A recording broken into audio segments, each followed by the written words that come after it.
Linda Gray avoue enfin ce que Lon soupçonnait de la plus grande tristesse de sa vie, son amour et son mariage. Que révèle la vérité sur sa santé et son mari sur la tristesse qui l'habite?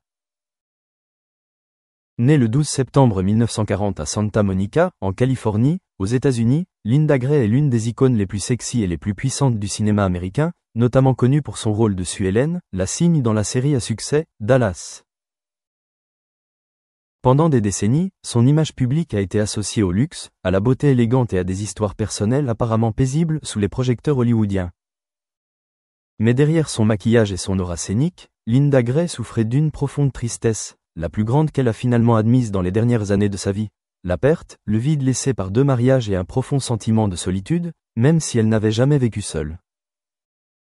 Linda s'est mariée en 1962 avec la riche famille Jeff Wald, de cette union naquirent 2 enfants, Kelly Sloan et Jeff Thrasher. Mais le mariage s'est rapidement effondré alors qu'elle n'avait que 20 ans, se sentant enfermée et perdue dans le rôle d'une femme contrainte par la vie. La douleur du divorce fut pour elle une étape silencieuse. Elle n'explosait pas à chaque instant, mais couvait chaque jour. À l'âge mûr, Linda a progressé dans sa carrière cinématographique, notamment dans Dallas, et à 40 ans, elle s'est remariée avec Ed Thrasher, une figure célèbre des coulisses de l'art et de la musique.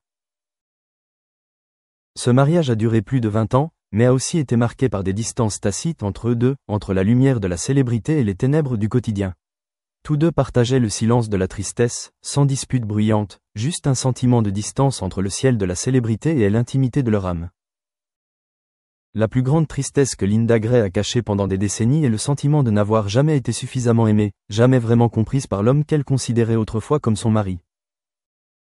Dans le rôle de Sue Ellen, elle dépeint la douleur, l'impasse et l'alcoolisme de manière très convaincante. Mais elle sait elle-même qu'il y a des soirs où elle retourne dans sa chambre, verrouille la porte et se demande si elle est toujours elle-même si elle échappe au projecteur. Le rôle qui l'a fait briller, mais qui a aussi été une vague qui l'a submergée.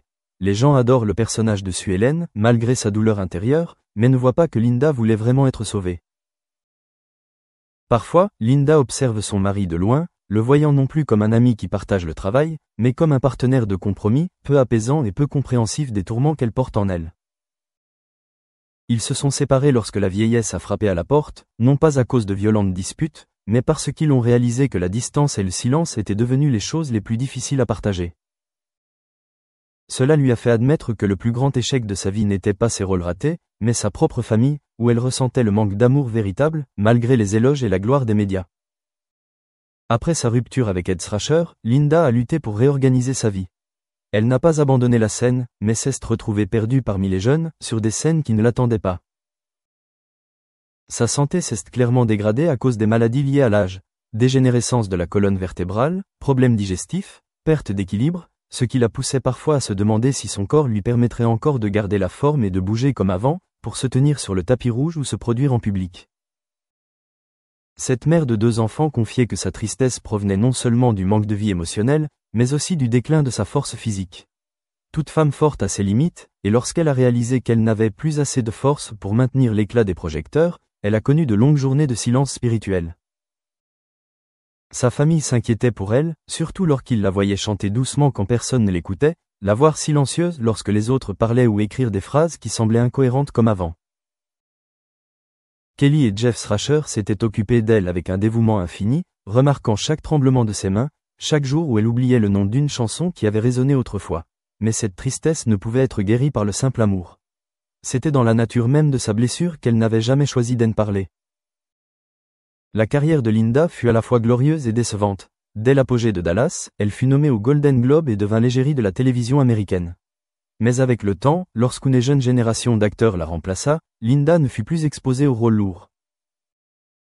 Elle eut des rôles d'invitée, mais ils ne semblaient pas suffisamment marquants pour la réaffirmer. Elle avait l'habitude de planter des arbres dans son jardin pour retrouver un sens à la vie, prenant soin de chaque branche de fleurs comme si elle attendait un nouveau rôle qui raviverait sa passion. Mais aucun scénario ne vint, seul le silence du petit lampadaire dans le couloir demeura, témoignage d'une artiste autrefois épuisée, tentant désormais de vivre avec une flamme illusoire. La tristesse se renouvelle à chaque fois qu'elle regarde ses vieilles photos de mariage avec Ed, lorsqu'elle voit Sue Ellen dissimuler sa douleur sous une fausse vie, lorsqu'elle lit les vieilles lettres de son mari qu'elle ne rouvre plus jamais par peur du chagrin. C'est la tristesse de la séparation, entre le réel et l'image, entre sa vie privée et l'image que le monde attend. Elle admet que la dernière chose qu'elle regrette est de ne pas avoir commencé l'étreinte plus tôt, de ne pas avoir eu le courage de dire « je ne vais pas bien » lorsque le personnage de la série parlait à sa place, ce qui l'a obligée à chanter en cachant sa douleur. Mais Linda Gray n'a pas sombré dans la tristesse et ne s'est pas résignée. À 84 ans, elle a choisi de ralentir, se concentrant sur la kinésithérapie, la méditation et les soins de santé pour se battre chaque jour au lieu d'abandonner. Elle faisait vérifier sa voix tous les matins, chantant quelques lignes au hasard pour l'entretenir. Elle a accepté d'écrire ses mémoires et un projet documentaire sur ses années d'actrice, non pas pour raconter l'histoire de Dallas, mais pour raconter l'histoire de Linda dans les coulisses, une femme qui a vécu courageusement, qui a souffert, qui a échoué, mais qui n'a jamais été faible. Elle a fermé son cœur aux souvenirs fanés, lentement mais clairement, comme si elle se redéfinissait lorsqu'elle n'était plus actrice. La famille de Linda a dit l'avoir vue s'ouvrir, avouant la plus grande tristesse que tous ressentaient depuis longtemps sans avoir le courage de lui avouer. Elle pleurait doucement chaque fois que son fils lui disait « Maman, tu es forte, mais laisse-toi aller à la vulnérabilité quand tu en as besoin. » Et lorsqu'elle regardait des photos de sa jeunesse, elle n'avait pas besoin d'afficher un sourire parfait. Elle a compris que la tristesse n'était pas quelque chose à cacher, c'était une partie de la vie qui méritait d'être ressentie et guérie. Et même si la vieille scène ne l'appelle plus, elle chantera toujours, chantera pour la Linda du futur, chantera pour l'artiste féminine qui s'est battue pour vivre de manière authentique, et chantera pour d'autres femmes qui se retrouvent au milieu de la saison stérile de 3 jours de leur vie. Pas à pas, Linda Gray écrit le dernier chapitre de sa vie avec sérénité, ne s'accrochant plus à l'aura du passé, mais avec le soulagement de pouvoir vivre en harmonie avec ses véritables sentiments. À 84 ans, elle ne cache plus ses larmes ni sa solitude derrière les sourires éclatants des tapis rouges. Elle a commencé à passer plus de temps dans la nature, dans son petit jardin de Santa Monica, où elle cultive ses fleurs préférées, prenant soin de chaque feuille, comme elle chérissait autrefois chaque rôle de sa carrière. Elle a dit un jour que le jardin était peut-être sa dernière étape, pas de public, pas de scénario, juste la vraie vie. Sa fille Kelly a confié que sa mère avait réappris à écrire un journal intime, une pratique qu'elle avait abandonnée lorsque sa carrière a commencé à prendre de l'ampleur.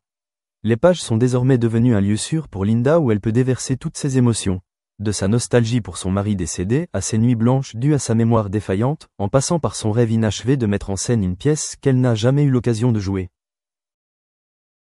Je n'écris pas pour publier, accent aigu crie pour guérir, a confié Kelly lors d'un entretien privé. Dans ces lignes, elle évoquait également le bonheur, un bonheur profond, non pas dû au projecteur, mais à l'acceptation de soi, avec tout ce qui lui est arrivé. La plus grande tristesse, que Linda admet n'est pas son mariage brisé, ni sa carrière au point mort, mais le sentiment d'être oubliée. Pendant de nombreuses années, elle a vécu comme un rôle, un modèle admiré, oubliant que Linda, la femme derrière les projecteurs, avait aussi besoin d'être aimée, écoutée. Elle pensait qu'elle devait être forte en permanence, ne pas se laisser aller à la chute, ce qui l'a éloignée de plus en plus de ses véritables sentiments. Maintenant qu'elle a compris, elle n'a plus hésité à admettre qu'elle était effrayée, déçue et qu'elle souhaitait que quelqu'un la considère comme un être humain, et pas seulement